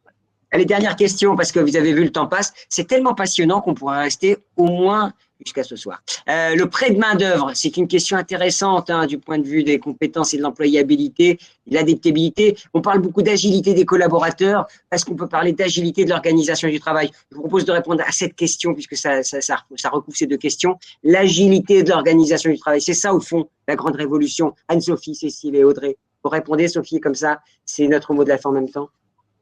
Sophie ou Cécile? Sophie? Qui veut? Non, je crois que ce qu'a évoqué Cécile tout à l'heure, me parle beaucoup. Cécile disait que finalement, une organisation, une entreprise se transforme par les personnes qui en sont la composante, donc par les salariés eux-mêmes, par les managers. Et donc, moi, je crois que la transformation et l'agilité de l'organisation, c'est avant tout l'agilité des hommes et des femmes qui sont dans les entreprises, à commencer par les managers. Donc, je crois que cette agilité-là, elle va venir de l'intérieur. Et je crois qu'il ne faut pas attendre tout de suite. Alors, on voit des organisations qui tentent de créer de l'horizontalité tout en gardant de la verticalité. Mais tout ça, ça va se faire si les collaborateurs et les managers se transforment d'abord eux. Cécile? Oui, je rebondis sur ce que dit Anne-Sophie, c'est-à-dire que moi, je suis convaincue que ça passe par l'humain, donc par les personnes. Et excusez-moi pour cette petite page de publicité, mais on ouvre au CNAM un certificat qui s'appelle « Devenir acteur des transformations à l'ère de l'incertitude ». Et c'est un certificat 100% à distance avec simplement 3 cours. Comment faire de l'intelligence collective, comment devenir acteur des transformations, 2 cours à distance, et ensuite un workshop pour prendre son propre cas et devenir acteur, quelle que soit sa situation, et mettre en place et mettre en test tout ce qu'on a pu apprendre. Et donc, c'est un certificat donc dans les 30 CNAM en France et à l'étranger qui peut être fait quel que soit l'endroit où vous habitez, dans votre région ou 100% à distance. Et l'idée, elle est là, c'est de monter en compétence chacun pour qu'il devienne acteur des transformations, quelle que soit l'organisation où il est, et qu'en fait, ça commence par sa propre transformation individuelle. Donc voilà, j'espère. On ira faire un saut, on ira écouter, hein. On ira écouter devant notre ordi d'ailleurs. Audrey, le mot de la fin? Je pense que, enfin, on peut être confiant quand même. Il faut être éclairé, lucide, mais il y a l'organisation du travail, elle est en train de se transformer. On voit que ça simplifie, on voit que ça s'assouplit. Évidemment, c'est pas linéaire, ça tire dans des sens, donc il y a des tensions. Mais voilà, c'est pas parce qu'on le voit pas au niveau macro que ça ne se fait pas. Ça se fait plein d'endroits dans les équipes à bas bruit. Et quand ça va se stabiliser, il va y avoir un paradigme, plusieurs paradigmes qui vont actualiser ceux qui sont en cours. Continuons. Merci beaucoup. Merci Cécile d'avoir répondu à la question parce que c'est la fin. Elle est bien Cécile, elle répond en live. Vous pouvez répondre Anne-Sophie et Audrey aussi. Alors Anne-Sophie, vous connaissez bien la personne qui va intervenir maintenant puisque c'est Thomas Saunier, le directeur général de la Malakoff Humanis. Il n'a pas pu se joindre à nous ce matin, mais j'ai eu le plaisir de l'interviewer sous format électronique c'était quand? Je crois que c'était il y a quelques jours. Je vous propose de l'écouter tout de suite avant de retrouver notre prochaine table ronde. Merci mesdames, merci beaucoup. Merci. Merci. Bienvenue Thomas Saunier, le directeur général de Malakoff Humanis. En quelques mots, vous nous rappelez pourquoi il est important ce partenariat entre le CNAM et Malakoff Humanis? Notre activité principale, c'est la retraite complémentaire et l'assurance de personnes, mais on voit notre métier pas uniquement en tant qu'opérateur de retraite complémentaire ou d'assureur, mais d'aller au-delà et de proposer des services, de proposer de l'action sociale, de l'expérience client à nos clients, qui sont les entreprises et les salariés de ces entreprises. Et ça nous amène donc à développer un certain nombre de projets, de propositions de valeur pour nos clients autour de la qualité de vie au travail, de la santé au travail, de l'absentéisme, autour des nouvelles formes de travail qui se développent, et puis aussi autour de la vulnérabilité des salariés. Et puis, on a bien évidemment besoin de faire un travail prospectif pour imaginer les solutions à proposer dans le futur. Et c'est comme ça qu'on est amené tout naturellement à travailler avec le CNAM. Et le CNAM est devenu un partenaire naturel de Malakoff Humanis. Alors, dans un premier temps, ça a été la chaire entreprise et santé, et puis cette chaire qui s'est étoffée aussi avec un certain nombre de travaux complémentaires autour du management, à l'heure du digital, autour du développement durable au sein des entreprises, et puis aussi autour de la gestion de l'innovation. Alors, quelles sont les évolutions probables, selon vous, sur l'organisation du travail, et quelle est votre vision du futur du travail? C'est le thème de notre webinaire. Tout à fait. Alors, on va peut-être pas être exhaustif, mais j'ai retenu trois points qui me paraissent essentiels. Le premier point, c'est bien sûr de plus en plus de digitalisation, et la crise du Covid le montre, avec la mise en place quasiment de façon radicale pour certaines entreprises comme la nôtre, du télétravail. 15 jours après le début du confinement, on était 97% en télétravail chez Malakoff Humanis. Donc ça, je pense que c'est un premier item. Le deuxième item, c'est le besoin de sens de plus en plus des collaborateurs, des salariés des entreprises. Quel est le sens de mon travail? Quel est le sens de l'action de l'entreprise? Et ça, c'est absolument un déterminant essentiel. Et puis le troisième point, on y est très sensible, c'est la vulnérabilité des salariés que, je crois, les entreprises prennent déjà en compte, mais devront prendre encore de plus en plus compte dans les mois et années à venir. Imaginons quand même qu'il y a 55% des salariés, plus de 1 sur 2, qui se dit en situation de vulnérabilité, que ça soit d'ailleurs pour des raisons professionnelles ou des raisons personnelles. Et je crois que ça rentre dans les déterminants d'une entreprise dans le futur. En quoi ces questions que vous évoquiez vous impactent-elles en tant que groupe de protection sociale, et quels sont les impacts sur les offres que vous proposez? Alors, on est un groupe de protection sociale, comme vous le dites, donc on est non lucratif, et pour autant, on ne cherche pas forcément à perdre de l'argent, mais à être efficient pour le mettre au service de nos clients, au travers de trois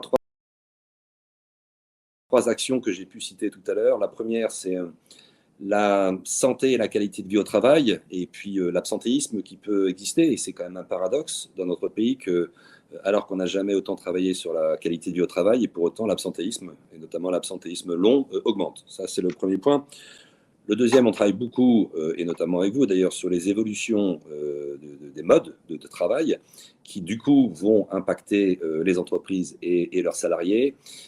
Et puis le troisième point, on l'a cité, c'est la vulnérabilité des salariés. Il existait une fragilité des salariés avant le Covid, et je pense que le Covid et ses changements brutaux vont amener d'autres vulnérabilités à se mettre en avant. Et c'est là où on se doit d'intervenir. Et à ce titre, je pense que la donnée est absolument capitale en la matière. Pourquoi? Parce qu'on parle beaucoup de big data. Or, c'est quoi le big data? C'est quelque part voir les corrélations qu'on ne voit pas forcément à l'œil nu, et donc de faire du prédictif. Et c'est à partir du prédictif que l'on arrive à mettre en place des programmes de prévention. Donc, si on veut agir en termes de prévention sur les principaux sujets que j'ai pu citer, il faut faire du prédictif, et pour faire du prédictif, il faut travailler de la donnée. Et là-dessus, je pense que notre pays a encore une petite révolution culturelle à faire en la matière. Voilà un mot sur le data-centrique, comme on dit. Merci beaucoup, Thomas Saunier. Retour au webinaire. À très bientôt. À très bientôt. Au revoir. Voilà, retour au webinaire, je le disais, vous avez vu, j'étais 2 fois à l'écran, ce qui est exceptionnel. Alors, il nous manque Sandra Patrick est là, Isabelle nous a rejoint. Bonjour Isabelle. Bien, alors, organisation et engagement professionnel, avec nos 3 intervenants, c'est le deuxième temps d'échange de ce webinaire. On m'entend bien? Très très bien. Patrick Soré, président de Flexity, professeur associé au CNAM. Isabelle Quénon, DRH adjointe chez Veolia, et Sandra Berthezen, professeure au CNAM, titulaire de la chaire Gestion des services de santé. Elle nous éclairera sur tout ce qui sera dit avec le prisme de ce secteur qui a été au front, en première ligne, a-t-on dit, durant cette crise et durant cette pandémie. On va commencer, pardonnez-moi mesdames, mais on va commencer avec Patrick. Mais avec Patrick, j'en suis désolé, c'était pas voulu. L'engagement, c'est un vrai sujet. Vous avez réfléchi aussi sur ce sujet dans les organisations à la lueur des transformations rapides. Et c'est cet engagement qui est bien au cœur des problématiques.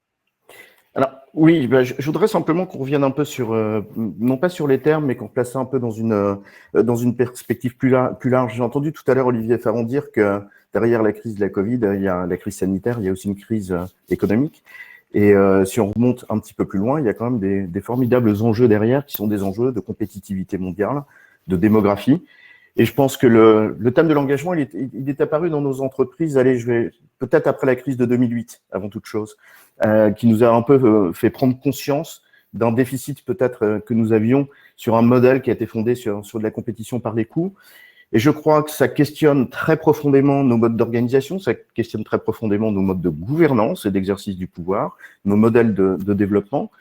Et en cela, je crois que aujourd'hui, personne ne connaît véritablement la réponse. Enfin, entre des modèles d'organisation très tayloriens qui nous ont permis de faire des compétitions par les coûts pendant des années, l'exigence d'agilité, d'adaptation, d'innovation, mettez les mots que vous souhaitez, qui appellent des modes d'organisation peut-être différents et qui sont un peu antinomiques avec les précédents. Enfin, donc ça questionne tout ça. Et je pense que personne ne connaît véritablement les réponses. Et c'est sur ce terreau-là que se pose la question de l'engagement.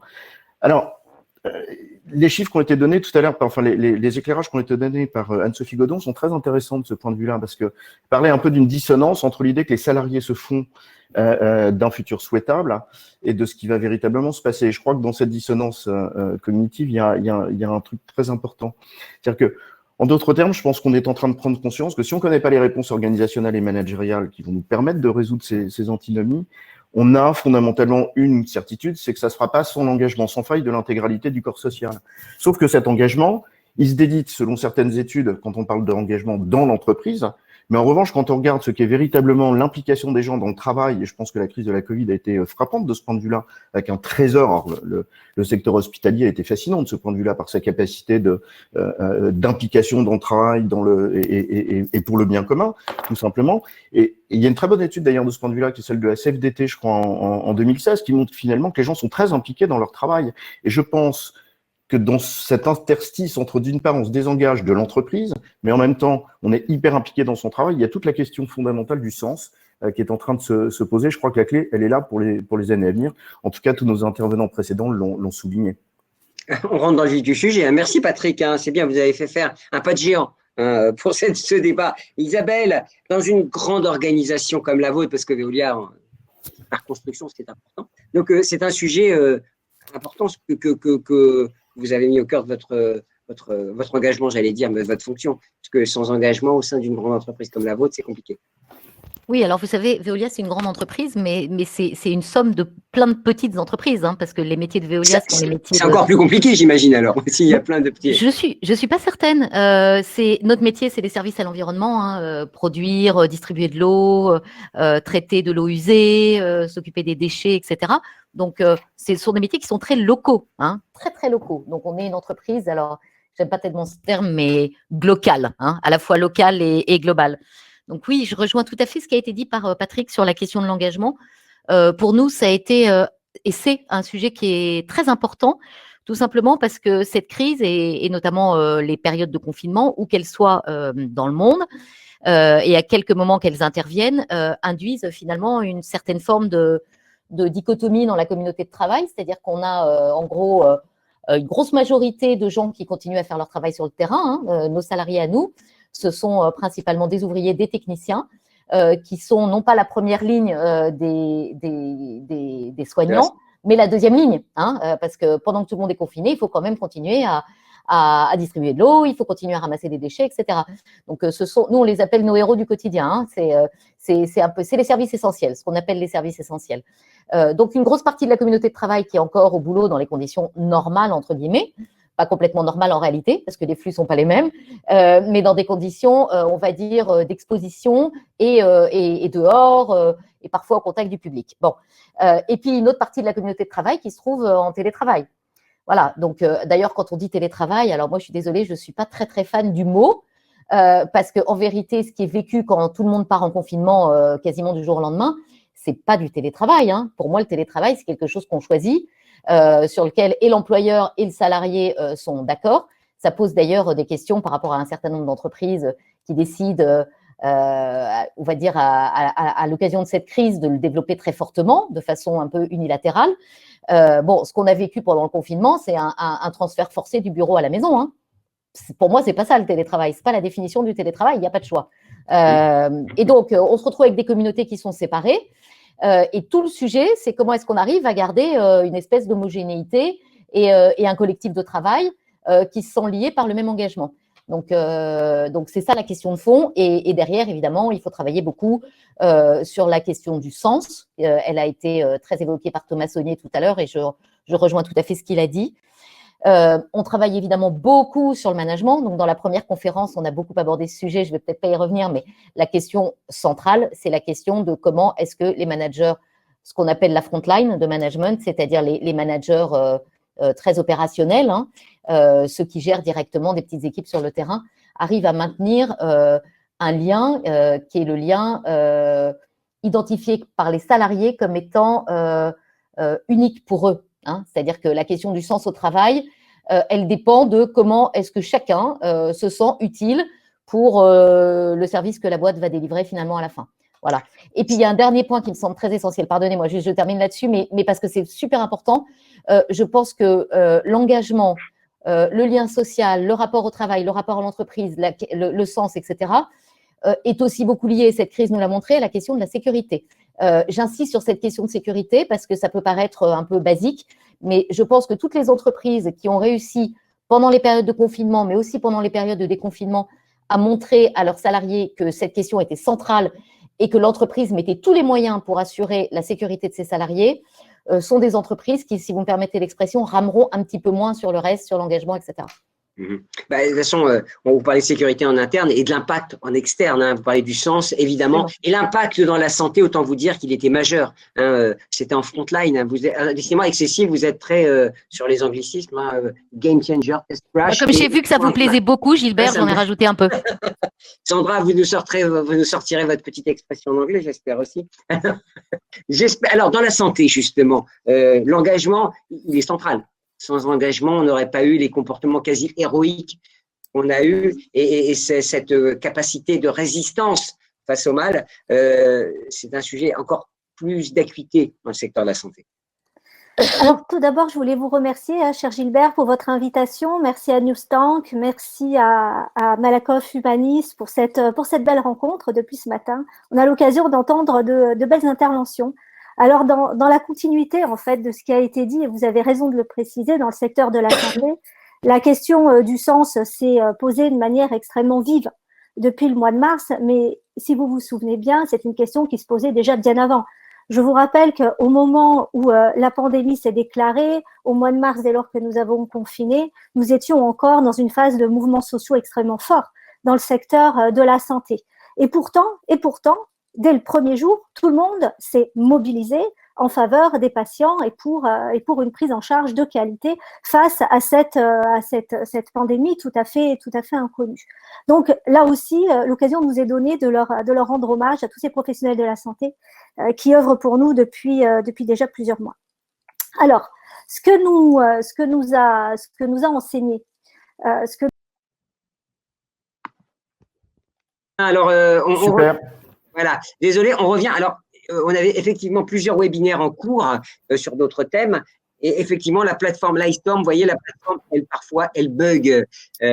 Donc, on est de retour. On a encore pas mal de gens connectés. Nous sommes de retour. Sandra, c'était vous qui parliez. En plein milieu de ce que Sandra nous exposait, qui était passionnant, et clac.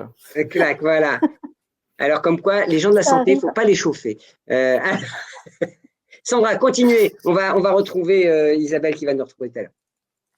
Sur l'engagement, qui était un sujet central, évidemment, voilà, cette période. Et il me semble qu'au moment où nous avons été coupés, je rappelais que justement, l'engagement des professionnels de la santé avait été largement démontré dès le début de la pandémie, alors même que quelques semaines auparavant, les mouvements sociaux étaient encore là, hein, n'est-ce pas?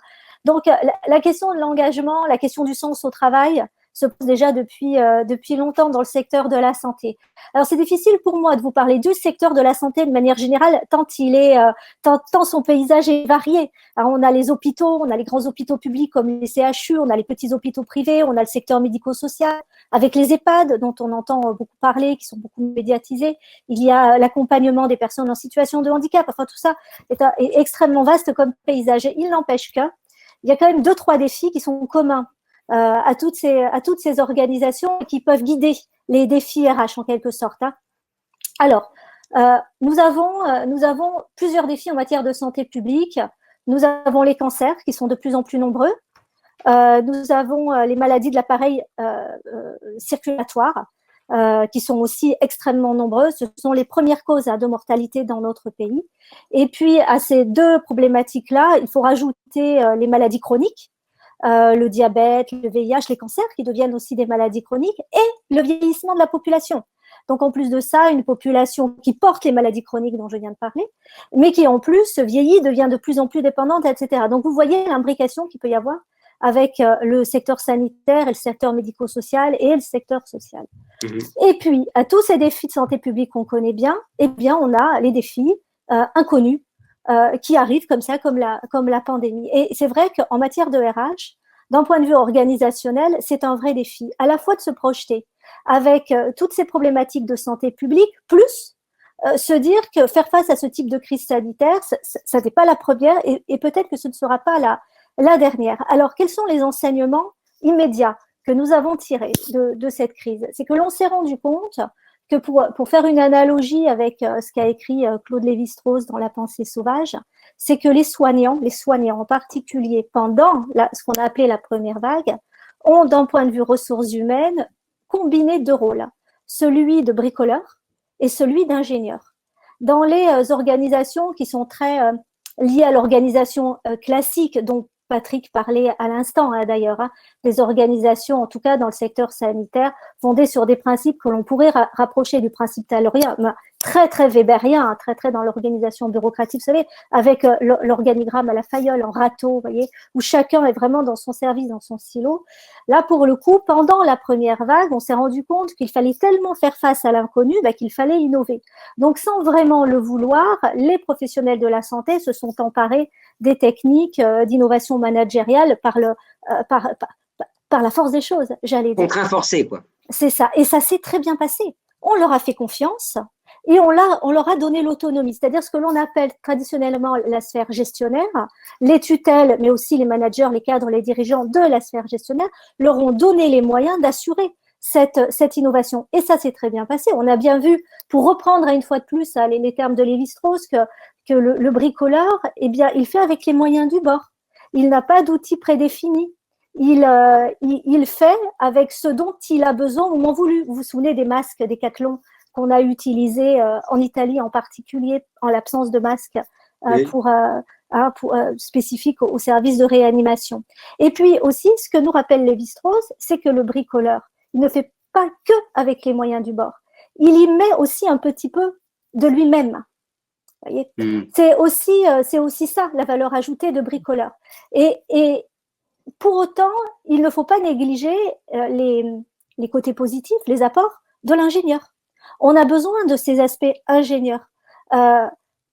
Avoir un projet, le définir, édicter les règles et les jalons qui vont nous permettre d'atteindre nos objectifs. On a aussi besoin de ces aspects-là.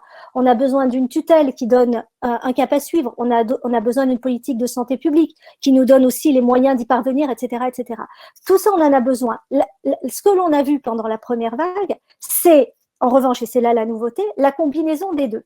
Et c'est ça qu'il faudrait faire perdurer aujourd'hui, c'est-à-dire que les défis en matière de RH, mais aussi de manière organisationnelle, managériale de manière générale, c'est la combinaison des deux.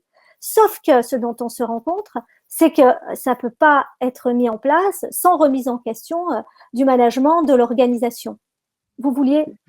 Oui, Sandra, parce que évidemment, je vous soupçonne de pouvoir nous garder jusqu'à la fin de la journée avec des choses passionnantes. Mais vous savez qu'Isabelle et Patrick ont aussi des choses à dire et je voudrais notamment faire réagir Isabelle. Alors, c'est un peu décousu, on a pris un peu de retard, donc je vais avancer. Isabelle, vous teniez un point qui était très important et qui a résonné. D'ailleurs, vous avez souri quand on en a parlé, Sandra. C'est sur cette hiérarchie et cette évolution des modes hiérarchiques évidents, cette profondeur hiérarchique, cette autonomie, cette agilité finalement qu'il faut absolument trouver. Oui, alors, bon, au risque de faire un peu de provoque, je ne suis pas forcément d'accord avec ce qui a été dit dans la première conférence, à savoir les salariés ont gagné en autonomie. Je ne pense pas qu'ils ont gagné en autonomie, je pense qu'ils étaient déjà très autonomes et que le management s'est rendu compte qu'ils étaient beaucoup autonomes, les salariés. Donc ça, c'est vraiment une bonne chose. Et vous savez, quand on est dans des métiers de service comme chez Veolia, l'autonomie, elle est capitale, hein, parce que vous n'avez pas votre patron avec vous quand vous travaillez. Vous êtes sur le terrain, vous êtes directement avec le client. Donc oui, c'est un point important. Après, ce que je constate beaucoup, c'est que la crise, et notamment quand on a des phénomènes de confinement, induit des modes de communication qui ne sont pas les modes habituels. C'est-à-dire qu'on a beaucoup plus de communication très directe, par exemple du top management de l'entreprise vers à peu près tout le monde, et que du coup, ça réinterroge les chaînes hiérarchiques un peu classiques. Donc ça, c'est le premier point. Je pense qu'on ne revient pas trop en arrière sur ce genre de choses. C'est-à-dire que quand le patron, sur des sujets très, très importants, s'habitue à parler en direct avec tout le monde, ça ne veut pas dire qu'il le fera sur tous les sujets à l'avenir, mais ça veut dire que ça modifie quand même conséquemment la relation, la façon dont la communication est perçue et faite en entreprise. Et puis le deuxième point, c'est le rôle central du management opérationnel. J'en ai déjà parlé, mais ce qui va évoluer, je pense que c'est beaucoup ça. C'est-à-dire qu'effectivement, pour que chacun sente qu'il est à sa place dans ce qu'il fait et là où il le fait, il faut que la relation managériale prenne de plus en plus en compte cette individualisation. Et on sait que c'est ça qui est difficile dans le management. Gérer une équipe en gérant tout le monde pareil, je caricature évidemment, c'est pas ça le plus difficile. Le plus difficile, c'est de prendre en compte la personne isolée, la personne très autonome, celle qui l'est moins, celle qui est fragilisée par la crise. Vous avez parlé des vulnérabilités avec Thomas Saunier dans l'intermède entre les deux conférences. Ça, typiquement, c'est un point d'attention très important pour l'avenir et qui, je pense, va aussi modifier le rôle du manager. Est-ce que l'idée du bricoleur avec l'ingénieur, c'est quelque chose qui… Ça me plaît énormément. Et quand j'ai écouté Madame en parler tout à l'heure, je vous garantis que j'ai énormément projeté ce que ça voulait dire dans l'organisation que je sers. Je trouve que c'est très juste, c'est très bien théorisé accessoirement, mais je pense que ça rejoint une réalité très forte dans beaucoup d'organisations. Moi, j'aime beaucoup. Sandra, merci pour ce concept. Je vais le partager et je dirais que c'est vous, je vous rassure. C'est une idée à moi. Patrick, alors, on a bien vu que les choses bougent. On a bien vu que les choses ont bougé par la force des choses.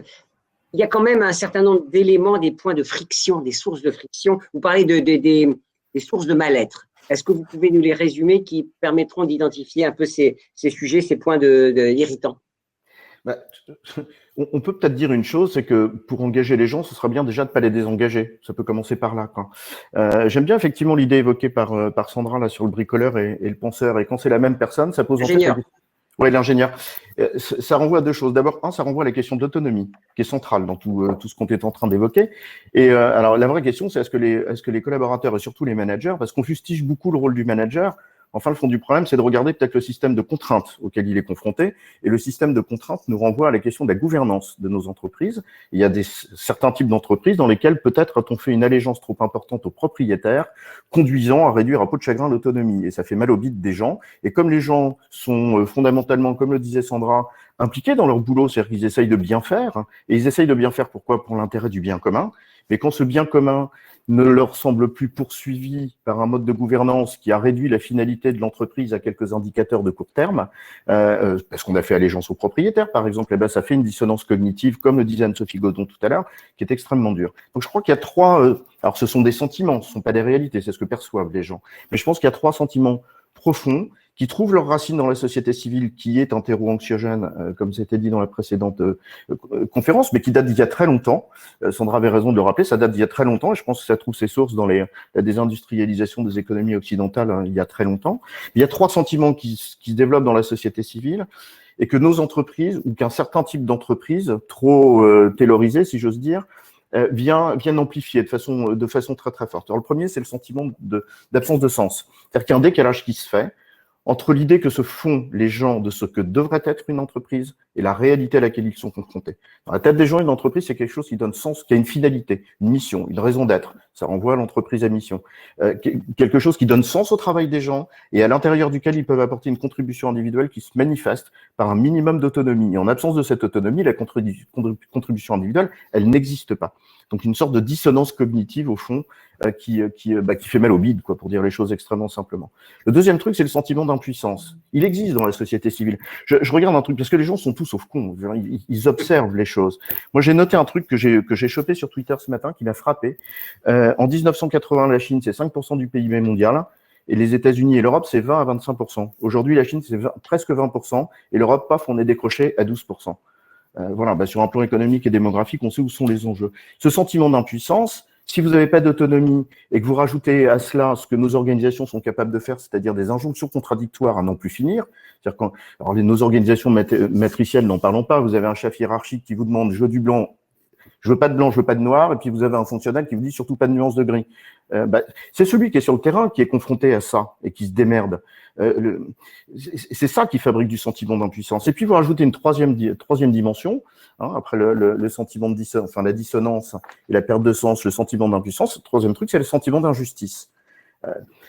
Beaucoup d'entreprises, on a tous forgé nos politiques de rémunération sur des mêmes modes, avec des politiques d'individualisation par des objectifs, dont on voit qu'ils sont pas plus nuancé, Patrick, vous parliez de non-reconnaissance, vous parlez carrément d'injustice maintenant. Mais dans certaines entreprises, bien sûr. Est-ce que vous pensez une demi-seconde, et là, Sandra me contredira si je dis une énormité, mais je suis absolument convaincu que le personnel hospitalier, avant d'avoir besoin d'applaudissements, il a besoin de moyens. Il avait besoin d'avoir des masques, il avait besoin de... Enfin, voilà, je pense qu'à un certain moment, c'est ça qui est vécu comme une injustice. Et ces trois sentiments-là, qui trouvent leur source dans la société civile, hein, c'est le terreau anxiogène dont on a parlé, qui est renforcé par la multiplicité des crises, la crise de 2008, la crise sanitaire, l'absence de perspective, sont des sentiments qui sont profonds. Et je pense que si un certain type d'entreprise les amplifie, c'est on a poussé à son paroxysme un mode d'organisation qui fabrique que de la productivité. Et donc ça provoque deux effets: difficulté d'adaptation et d'innovation sur le terrain. Et donc là, c'est très certainement une des raisons pour lesquelles les entreprises qui sont aujourd'hui en train de montrer une vraie capacité de résilience, ce sont celles qui sont pas agiles, ce sont celles qui sont efficaces, démerdes, sur lesquelles c'est pas de l'organisation agile dont on a besoin, c'est de la gouvernance agile et de la gouvernance sur le terrain. Ce serait intéressant de regarder les chiffres. Je serais curieux de savoir, dans la grande distrib, quels sont les acteurs qui ont profité du premier confinement. Je suis assez certain que ce sont tous ceux qui sont organisés en mode local, les systèmes U, Leclerc, Intermarché, etc. C'est pas pour rien. Et je suis assez convaincu que l'une des réponses, peut-être, d'un point de vue organisationnel, et Isabelle a parlé de local tout à l'heure, même si le terme faisait l'anglicisme d'Isabelle pour faire plaisir à Gilbert, mais c'est certainement dans ces modes d'organisation qu'on va trouver une piste de réponse. Alors Isabelle, on aurait pu interviewer la grande distrib. Alors il y avait Alexandre Bompard ce matin, le patron de Carrefour à la radio, qui a parlé de tout ça. Je crois qu'il a bien profité, même s'il n'est pas en local, hein, il est en franchisé. Mais en tout cas, la grande distrib lui, il est en Carrefour, c'est intégré. Je pense que c'est intégré. Alors il paraît de franchise, mais bon, peu importe. De toute façon, en tout cas, c'est pas un local, c'est pas un Intermarché ou c'est pas un Leclerc. Isabelle, il demandait est-ce que dans la grande distrib, il se posait des questions, mais on va vous poser la question à vous tout de suite, puisque vous êtes un peu dans cette logique de territoire, massif en termes d'effectifs, avec plusieurs segments hiérarchiques. Enfin bref, vous avez toutes les qualités de la grande distrib aussi. Oui, absolument. Ça ressemble beaucoup, je pense, parce qu'on ne peut pas délocaliser ces métiers-là, que ce soit la distrib ou que ce soit les métiers de Veolia. Moi, tout ce qu'a dit Patrick résonne énormément. Hein, et là où j'abonde complètement, alors nous, on a la chance d'avoir cette dimension très locale, mais en fait, la productivité, elle vient pas de la enfin, d'avoir une entreprise pyramidale, pardonnez-moi, je vais pas y arriver, et elle vient du fait qu'effectivement, l'intelligence, elle est très locale et l'efficacité est très locale parce que on sert nos clients très localement. Je voulais aussi rebondir, et d'ailleurs, c'est assez rigolo parce que vous savez, quand on a fait, toutes les entreprises ont fait des rétex de ce qui s'était, des retours d'expérience, pardon, de ce qui se passe pendant le confinement, pendant le déconfinement, etc. Et nous, ce qu'on a eu beaucoup en retour d'expérience par rapport à la période de confinement, c'est la rapidité de prise de décision. Il y a beaucoup de gens qui disent, il y a un truc qu'on a fait là et qu'on aimerait bien pas perdre, c'est que les décisions se sont prises très rapidement parce qu'il n'y avait pas le choix, parce qu'il fallait décider très vite, parce qu'il fallait, si possible, ne pas se tromper dans les décisions. Donc, vous voyez, tout ça est alimenté aussi par tout ce qu'on a vu, observé pendant la crise. Je voudrais revenir aussi sur un des propos de Patrick sur le sens et la raison d'être. Alors moi, il se trouve que je fais partie d'une entreprise dont le patron a été un des premiers à parler de ça, et en gros à dire que l'entreprise n'est pas utile parce qu'elle est prospère, mais prospère parce qu'elle est utile. Antoine Frérot, il a dit ça il y a déjà longtemps. Je crois que maintenant, ça fait à peu près consensus, hein, cette idée-là. Je rappelle simplement, quand il a commencé à le dire il y a 3 ans, il était un petit peu seul, hein, y compris parmi ses collègues chefs d'entreprise. Et on s'est, nous, Veolia, doté d'une raison d'être dans laquelle on adresse tout ce qu'on appelle les parties prenantes de l'entreprise. Donc, effectivement, l'actionnaire est une de ces parties prenantes, mais il y a d'autres parties prenantes. Hein. Il y a les salariés, il y a les clients. Pour nous, il y a la planète, parce qu'on intervient beaucoup sur ce registre-là. Et puis, il y a évidemment ce qu'on va appeler les territoires ou la dimension sociétale. Et on a complètement intégré cette dimension-là dans tous les aspects de l'entreprise, dans les plans long terme, dans les budgets, même dans la politique de bonus de l'entreprise. Parce que c'est notre épine dorsale, en fait. Voilà, c'est notre épine dorsale et on est absolument convaincus que si on n'intègre pas ça, c'est la mort assurée dans quelques années ou quelques décennies. Donc, c'est très important. Et le dernier point sur lequel je voudrais reboucler, c'est la notion de confiance, parce que pour moi, elle est quand même assez essentielle. Et cette crise, elle est essentielle tout le temps. Mais cette crise, là aussi, agit comme un révélateur, comme un catalyseur.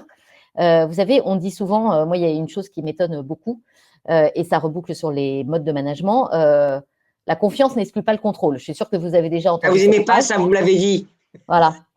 Eh bien, je comprends pas cette phrase. Voilà, pour moi, c'est un oxymore, cette phrase. Justement, s'il y a de la confiance, il n'y a pas de contrôle. Donc, les modes de management, ils changent dans ce sens-là aussi. Plus de confiance, moins de contrôle, et ça veut dire aussi soulager les managers, Patrick l'a très bien dit, de tout ce qu'on leur demande, hein, de tous les reporting, toutes ces choses-là. Ça nécessite aussi une réflexion sur nos modes de gouvernance et sur nos modes de management. Ouf, il y a du boulot, hein. Non, mais c'est un bon enseignement. C'est un bon enseignement. Cette crise, elle n'a pas que des effets négatifs. On en tire aussi des choses, c'est ce que disait Sandra, on en tire aussi des choses très positives. Allez, on va passer aux questions. Excusez-moi, le temps passe. Sandra, évidemment, le bricoleur et l'ingénieur ont beaucoup plu à nos internautes. Est-ce que dans l'avenir, c'est le bricoleur qui demandera conseil à l'ingénieur quand il en aura besoin, et non l'ingénieur qui imposera ses choix au bricoleur? Eh bien, normalement, ni l'un ni l'autre. Parce que si on veut être vraiment dans une ambition d'appréhender la complexité des situations à venir, il s'agirait de faire en sorte que tous les collaborateurs soient à la fois ingénieurs et bricoleurs. Et ça suppose quand même une remise en question, ça a été dit hein, de toute façon depuis ce matin, ça suppose une remise en question de l'organisation de manière générale. Comment devenir à la fois bricoleur et ingénieur si on n'apprend pas à bien penser, si on n'apprend pas ensemble à poser les problèmes avant d'essayer de les résoudre. Et s'il y a des gens qui sont issus du secteur de la santé qui nous écoutent, ils verront très bien à quoi je fais référence, puisque la démarche qualité est une démarche obligatoire, réglementaire à l'intérieur des hôpitaux, en termes de qualité totale. Hein. Donc c'est extrêmement ambitieux. Pourtant, on n'apprend pas les relations entre les éléments. On n'apprend pas à les connaître, on n'apprend pas à les voir, on n'apprend pas à voir les boucles de rétroaction. Quel est le lien entre la mise en œuvre d'un nouveau protocole de soins et l'absentéisme 4 mois plus tard du personnel? En fait, qui le sait? Donc, il faut se pencher collectivement. Donc, ça suppose aussi de la collaboration, de la coopération, de la co-construction. Mais ça s'apprend, ça ne se décrète pas. C'est pas parce qu'on le propose aux collaborateurs qu'ils vont avoir confiance et envie de le faire. Pourquoi est-ce qu'on le ferait? Qui nous a appris à le faire? Vous mettiez le doigt sur un sujet. On a fait beaucoup de montées en compétences techniques. On a fait peu de compétences en montée en compétences humaines. Et c'est ça peut-être un enjeu de demain. Alors, et pour terminer, parce que avec la confiance va l'autonomie, mais pas n'importe laquelle, c'est l'autonomie concertée. L'autonomie par expulsion à laquelle vous faisiez référence, hein, Madame, à l'instant, celle qu'on a eue peut-être un petit peu trop comme ça parce qu'on s'est mal organisé avec le confinement la première fois. C'était un coup d'essai. Mais l'autonomie, elle est concertée. Elle est concertée avec son supérieur hiérarchique, elle est concertée avec son équipe. On nous donne les moyens de l'assumer. Et tout ça nous fait dire qu'on a besoin de développer des connaissances dites tacites. Et dans le secteur de la santé, ça n'est pas neutre. Ça n'est pas que apprendre à travailler ensemble entre professionnels. Ça veut dire aussi travailler ensemble avec d'autres professionnels de la santé, avec lesquels on n'a pas l'habitude de collaborer parce qu'ils ne sont pas à l'intérieur de l'organisation. Ce sont des praticiens libéraux à l'extérieur, ce sont des représentants de la tutelle, etc. Mais ça veut dire aussi collaborer avec les patients et avec leurs proches. Alors, on a des textes qui vont dans ce sens-là, qui engagent vers le sens de l'autonomie concertée et de la coopération avec des textes liés au droit des patients, à la démocratie en santé. Mais ça ne suffit pas. Bien sûr que ça ne suffit pas. C'est pour ça que l'on voit aussi ces initiatives se développer comme celle de l'expérience patient ou du patient expert. Quand on fait le choix d'avoir un patient au sein de notre équipe pour ce qu'il est, un malade, et lui reconnaître cette compétence que nous n'avons pas en tant que soignants, par exemple, hein, la connaissance de sa pathologie. Vous voyez, ça fait écho à toutes les techniques de design thinking, on voit ça aussi dans le jeu vidéo, etc. Mais se mettre en danger de cette manière, d'un point de vue managérial, en acceptant que les patients intègrent les équipes pour nous dire ce qu'ils vivent et donnent leur opinion sur comment organiser un parcours de santé, c'est ça aussi, hein, l'évolution. C'est apprendre à travailler différemment avec les autres sphères, gestionnaires quand on est soignant et inversement, avec les autres professionnels, indépendamment de notre propre service. Et là, il faut faire bouger les cloisons, parce qu'on est très, très cloisonné verticalement et horizontalement. Et puis aussi travailler avec les clients au sens large, les patients, etc. Parce qu'on ne peut pas parler, je terminerai juste là-dessus, on ne peut pas parler de e-santé, que ce soit en termes d'accompagnement des patients ou en termes de management des activités. On ne peut pas parler de care si on ne développe pas ces compétences-là. C'est vraiment la combinaison de ces compétences tacites et explicites qui vont nous permettre d'aller vers des compétences extrêmement techniques, d'une part, et du care ensuite, ce dont on a besoin dans le secteur de la santé, là, déjà tout de suite, mais encore plus dans l'avenir. C'est limpide comme de l'eau de roche. Merci beaucoup, Sandra. Patrick, Isabelle, j'aimerais aussi, alors Patrick, vous, votre point de vue avant de conclure ici avec Isabelle, c'est de retrouver les fondamentaux de l'entreprise et les fondamentaux du management. Et expliquez-nous ce concept.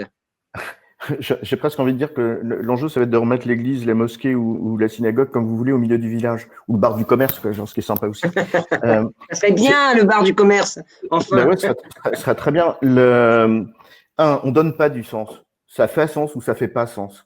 Je pense que l'un des dangers, c'est tous ces mots autour du réenchantement, du machin, c'est-à-dire coller quelque chose de factice sur une réalité qui ne l'est pas, et ça passe pas parce que les gens ne croient pas à ça. Pourquoi? Parce qu'ils sont confrontés au réel. Et c'est Lacan qui disait le réel, c'est quand on se cogne. Ouais, bah, les gens, c'est ce qu'ils vivent. D'ailleurs, c'est ce qui s'appelle l'expérience collaborateur. Donc, quand on dit la solution à tous nos antagonismes de compétition, etc., c'est la coopération, c'est pas la solution, la coopération. C'est pas vrai. C'est le problème. C'est qu'on sait plus coopérer. Et c'est pas l'homme qu'il faut remettre au cœur de l'entreprise, c'est l'entreprise qu'il faut remettre dans le cœur des gens. Voilà. Et donc ça, pour moi, je pense qu'il y a 3 voies qu'il faut explorer. La première, c'est celle du bien commun. C'est-à-dire qu'une entreprise, c'est un projet collectif qui effectivement fait sens.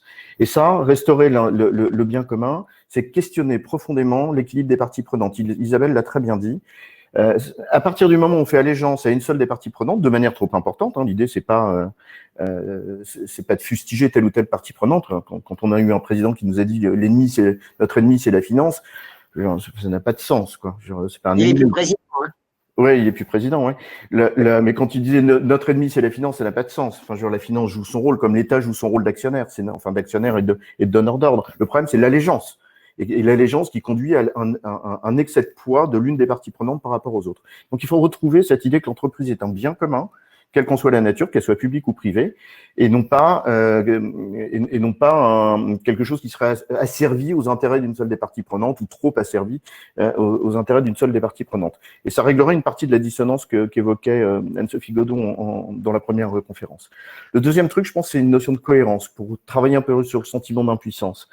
Dire d'autres termes, c'est aligner le discours et les actes. Les gens ne supportent plus des discours plaqués sur les choses qui ne correspondent pas au réel. Et je le redis, le réel, ils le vivent, donc ils l'observent, ils le comprennent, avec une vision peut-être pas toujours parfaite, bien évidemment, il leur manque des bouts, certainement, mais en même temps, et ça pose de ce point de vue-là, bien sûr des questions organisationnelles et managériales, mais aussi la question de l'exemplarité du management, de l'exemplarité de la hiérarchie, etc. Aligner le discours et les actes me semble être une condition sine qua non sur les années à venir. Et puis la troisième… Rapidement, Patrick. Ouais, la troisième, c'est de retrouver le sens profond de la notion de reconnaissance. Il n'y a pas de reconnaissance morale s'il n'y a pas de la récompense financière. Il faut juste arrêter de faire croire ça aux gens. Donc les applaudissements, ça ne suffit pas, bien évidemment. Et deuxièmement, la véritable reconnaissance, c'est de reconnaître les gens pour ce qu'ils sont et pas pour ce qu'ils font. Et là, je pense qu'on a un énorme travail à faire, ne serait-ce que sur notre capacité à vivre ensemble, à se respecter les uns les autres, et donc d'éducation. Et d'éducation vers le haut plus que vers le bas d'ailleurs, généralement. Vous avez bien, merci Patrick, c'est frappé du coin du bon sens et en même temps très intelligent. Isabelle, vous écoutez ça, alors on ne vous donne pas des leçons, vous l'entreprise, mais comment ça peut concrètement se mettre en place? Écoutez, c'est difficile de rebondir là-dessus. Je ne peux pas être plus d'accord que ce qui a été dit là. Et comme je le disais, je pense que, enfin, en tout cas, pour l'entreprise que je connais bien, dans laquelle je travaille, c'est dans ce sens-là qu'on travaille depuis des années. Après avoir été, je le rappelle, un peu seul quand même sur ce sujet-là il y a quelques années.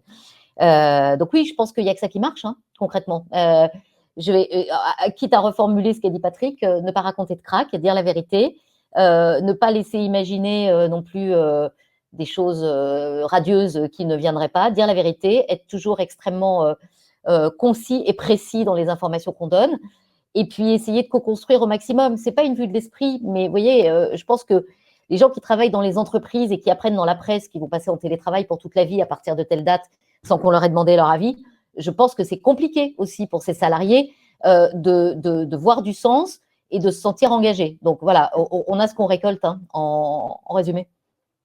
Merci beaucoup, c'était passionnant, mais vous ne vous rendez pas compte les messages qu'on a. Merci pour tous ces propos que vous avez tenus. Est-ce qu'on pourra revoir en replay? Évidemment, pour qu'on pourra revoir en replay cet échange, moi-même, je me regarderai encore une fois ou deux parce que j'ai trouvé passionnant. Patrick, Sandra, Isabelle, tout ce que vous avez dit. Merci beaucoup.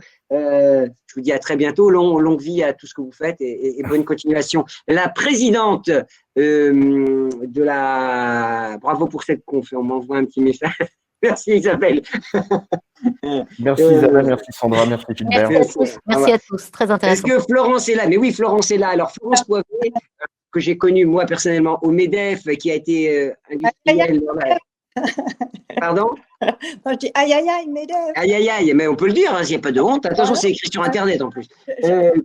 Qui a fait une carrière dans l'industrie également, dans l'industrie du plastique, si je ne m'abuse. et puis qui est présidente de la fondation du CNAM et qui va conclure ces échanges. Alors, c'est passionnant, hein, Florence? Oh là là, formidablement passionnant. Alors, bonjour à chacune et à chacun. Je voudrais moi aussi commencer par dire un immense merci à Malakoff Humanis et à vous, Newstank, de nous accompagner dans cette réflexion d'évolution, de bouleversement du travail, de mode de travail. Ce sujet est absolument passionnant et moi, ce qui m'enthousiasme dans ce que j'entends depuis 2 heures, c'est que chacun des intervenants était formidablement concret et engagé dans le sujet, de façon positive, avec une vraie volonté d'apporter des champs et des voix nouvelles. Et ça, je trouve, ça fait un grand bien. Évidemment, un vrai enthousiasme parce que la dirigeante de PME que je suis et qui a fait de l'aventure humaine de son entreprise la véritable aventure passionnante de son engagement professionnel, de vous avoir entendu les unes et les autres et vous, monsieur, remettre l'homme résolument au cœur des évolutions, ça ne peut que me rendre très enthousiaste. Alors, ce que je retiens et ce que j'ai trouvé très intéressant, c'est que l'homme a été remis au cœur, mais à la fois dans sa dimension personnelle, et Cécile Dejoux l'a beaucoup évoqué, mais pas qu'elle, et dans sa dimension de collaborateur, dans son organisation, dans son entreprise, et dans sa dimension d'homme ou de femme dans son environnement plus élargi.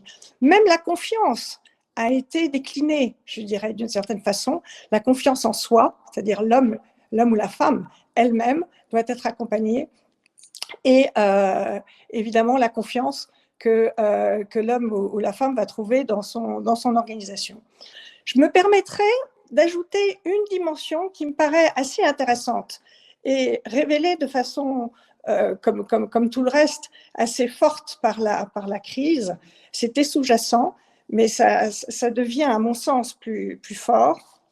C'est que cette dimension humaine, on la retrouve d'une certaine façon aussi comme une des composantes dominantes de la 3e révolution dans laquelle nous embarque la révolution numérique et de l'intelligence artificielle. C'est le dopage de cette composante humaine. Et on en reparlera peut-être tout à l'heure, mais je trouve très intéressant de voir que, au fond, il va y avoir un regain de besoin de communication des hommes, d'attention, je dirais, de l'homme au service de l'homme. On avait un petit peu oublié au profit d'une accélération et d'une course vers des technologies et vers des progrès technologiques renforcés. Voilà, et ça, quelque part, ça s'appelle l'empathie. Et je pense que l'empathie est une dimension nouvelle dans le paysage et qu'elle fera différence. Et qu'elle fera demain différence sur un bon nombre de métiers. J'ai été étonnée hier au journal télévisé de découvrir que le département de la Manche avait pour témoigner dans le journal, une chargée de mission hospitalité. Voilà l'ouverture de l'humain qui va se développer de façon très forte. Alors, la crise a changé les choses. Et la dernière question pour vous, Florence, vous disiez que vous y reviendrez, mais la crise a changé les choses, a transformé la société, a transformé les organisations. Au fond, vous vous dites, comme Patrick, comme beaucoup de gens, on a remis l'humain au centre, les relations humaines au centre. Peut-être, on a bousculé le management, on a changé les choses pour replacer la relation à l'autre, tout simplement. Oui, le lien, la crise, le lien, la proximité, le territoire, c'est évidemment des dimensions très fortes. Alors, moi, j'ai beaucoup aimé l'expression, le slogan maintenant, qui va être notre slogan du bricoleur à l'ingénieur. Moi, je pense que, alors, elle est beaucoup moins fun, hein, la mienne, mais du collaborateur à l'entrepreneur. Je pense que à la fois cette autonomie que malgré tout un certain nombre ont trouvé en étant isolés, mais cette aspiration à l'autonomie, c'est pour moi, et c'est formidablement intéressant et enthousiasmant, un peu l'idée que chacune et chacun vont devenir un peu plus entrepreneurs de leur entrepreneurs de leur propre parcours, mais aussi entrepreneurs de la mission qui leur est confiée. Et évidemment, après, beaucoup de choses passionnantes ont été dites sur le management, sur la gouvernance, le sens, etc. Mais, et bien sûr que tout sera, les grands enjeux que nous allons avoir, entrepreneurs, c'est d'arriver à articuler avec intelligence cette individualité, certains diront individualisme, hein, cette liberté de temps, cette liberté de lieu auquel chacun, et moi-même la première, ça me fait du bien aussi de temps en temps de retrouver cette liberté de temps et de lieu.